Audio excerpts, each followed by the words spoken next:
Salut à tous, c'est Rafi. On se retrouve pour une petite vidéo pour des gameplays avec des compos Electro Dragon sur HDV12.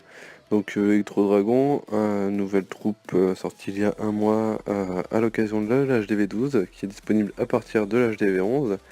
Et donc il y a eu beaucoup de vidéos là-dessus. J'ai mis un peu de temps, j'étais en vacances, donc je vais vous en faire une maintenant. C'est une troupe, on va le dire, hein, c'est une troupe assez cheatée. On fait des perfs assez facilement avec. Bon, là en plus, on a des villages qui s'y prêtent. Vous allez voir, là ils sont max. Et ça vraiment, ça fait du dégât. Et surtout, ça tient, c'est solide, ça a beaucoup de points de vie. Donc c'est dur à faire tomber, c'est un peu lent, mais les dégâts plus les points de vie, ça compense largement la lenteur de la troupe. Donc là, on a une mini P1, on va dire. Une P1 avec quelques boulistes, le démolisseur avec un château de clan rempli de boulistes. Là, c'est vraiment pour aller prendre les deux AA qui étaient au nord du village. Ça en fera 2 de moins pour les électro-dragons, ce qui est quand même pas mal. Donc là, voilà, les deux AA ont été prises au nord. Vous allez voir, il y a 2 AA pareils au sud et que les héros vont prendre. Voilà, les héros qui ont été envoyés. Donc là, voilà, il y a déjà plus de AA sur ce village. Donc déjà, forcément, ça va aider pour le perf, mais même vous allez voir que avec les dragons, vous êtes vraiment très large. Donc là, voilà, on a la P1 qui va se terminer. On a les dragons qui vont être lancés. Donc on a 8 électro-dragons avec des ballons, avec 4 ballons. Pareil, les ballons ont un max maintenant. C'est vraiment une différence énorme entre les ballons 7 et 8. Donc c'est vraiment bien. On pourra les voir dans d'autres compos sur du mobile, pardon, par exemple. Je vous ferai une vidéo là-dessus également. Vous allez voir la puissance des ballons également. Donc là, on a les électro-dragons qui sont envoyés enragés. Bah, alors là, enragé, ça fait un grand dégât. Donc là, vous voyez, c'est envoyé. Les attaques, alors leurs éclairs qui ricochent sur 5 bâtiments. Et là, vous voyez, les bâtiments tombent super vite. Donc là, voilà, là, ça attaque. Et là, ça détruit tout. Regardez à droite, en haut, voilà, un éclair, tous les bâtiments ont été détruits. Donc là, c'est vraiment large, large, large, vraiment. Et là, regardez, sur la gauche, pareil, tous les éclairs qui ricochent, tous les bâtiments explosent, littéralement. Donc là, on a vraiment une attaque carnage, quoi. Là, voilà, et vous allez voir, regardez, il y avait 8 électro-dragons, et ben il en reste 7, je crois. Non, un de moins, là, il doit en rester 6, voilà, il en reste 6 à la fin. Franchement, ils ont pas subi beaucoup, et le village a été rasé en 2 minutes avec la P1, donc c'est assez rapide, c'est assez violent. On va passer sur un second gameplay, c'était pour une garde clan dans notre clan numéro 2, les guerriers FR2. Voilà, donc toujours Clochette qui attaque. Et là, donc même village, un, deux, trois changements près, quelques bâtiments qui n'ont pas la même place, mais c'est exactement pareil. Donc là, c'est assez simple au niveau des AA pour aller les prendre. Donc là, pareil, la P1, on va prendre les deux AA au nord. On refait exactement la même chose avec le démolisseur. Ça aussi, c'est très pratique, ce démolisseur. Parce que regardez, ça a cassé les murs, ça rentre, hop, ça lâche les boulistes. On enrage, voilà, les boulistes détruisent pas mal de bâtiments. Et là c'est assez facile également, on est déjà à 20%.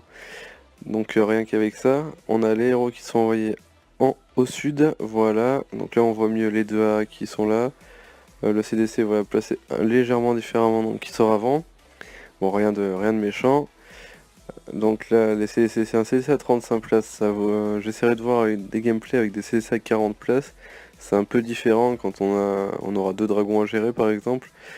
Donc là voilà, électro-dragons qui sont lancés en ligne cette fois, un peu moins en paquet, enragés, voilà le pouvoir du gardien qui les préserve d'entrée de jeu et qui va leur permettre d'être en sécurité et de détruire pas mal de bâtiments d'entrée de jeu.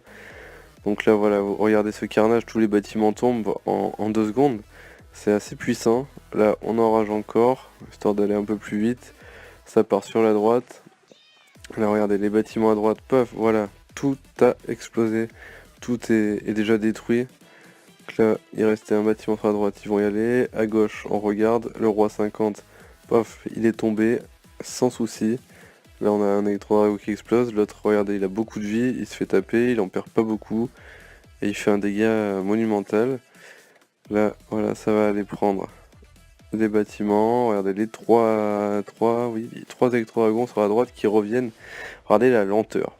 Parce que là, sur la gauche, il y a un électro-dragon qui va faire tout le dégât, et les trois de droite qui reviennent.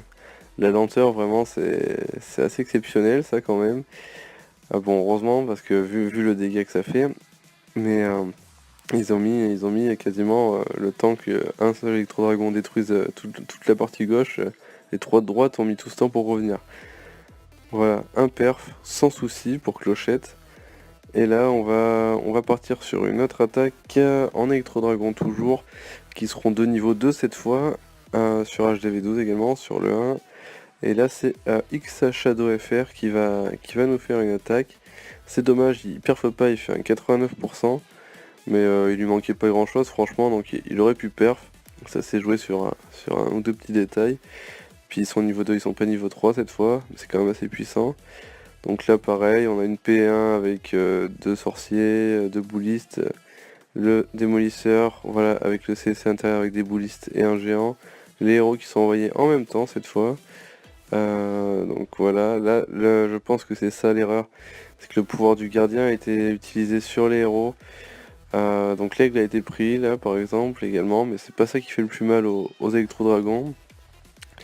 Donc voilà, c'est peut-être là le pouvoir du gardien qui aurait peut-être pas dû être utilisé là, et les dragons qui auraient dû être envoyés peut-être ailleurs. Mais regardez, le dégât en bien enragé, ça détruit tous les bâtiments là-haut. Ça a pris là, ça prend l'HDV là au centre, sans souci. Donc un gel sur HDV parce qu'on n'oublie pas que l'HDV12 défend également. Bon, c'est pas exceptionnel, je trouve, la défense de HDV12 sur des troupes comme ça.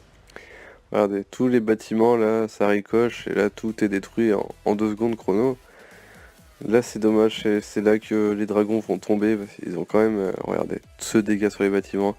Ils ont quand même été, leur point de vue ont été diminués, voilà. Et là du coup il y en a 3 qui vont tomber d'un coup, et c'est là que la différence va se faire avec la TDE en multi. Pourtant elle leur fait pas beaucoup de dégâts, mais il leur restait pas beaucoup de points de vie, et c'est dommage. Parce que là, la TDE, elle serait tombée. Je pense que l'électro-dragon, il serait passé. Voilà, elle tombe un peu tard. Et là, regardez, ça ricoche. Ça va prendre les derniers bâtiments. Et là, voilà. Un piège, hop là. Et le dernier dragon tombe. Il manquait pas grand-chose. Bravo quand même à lui. Voilà pour cette vidéo sur les électro-dragons. On se retrouve une prochaine fois, donc la présentation du clan que je n'ai toujours pas fait, et sur la compo mobile qui est encore plus efficace qu'avant. A bientôt, à la prochaine vidéo les amis.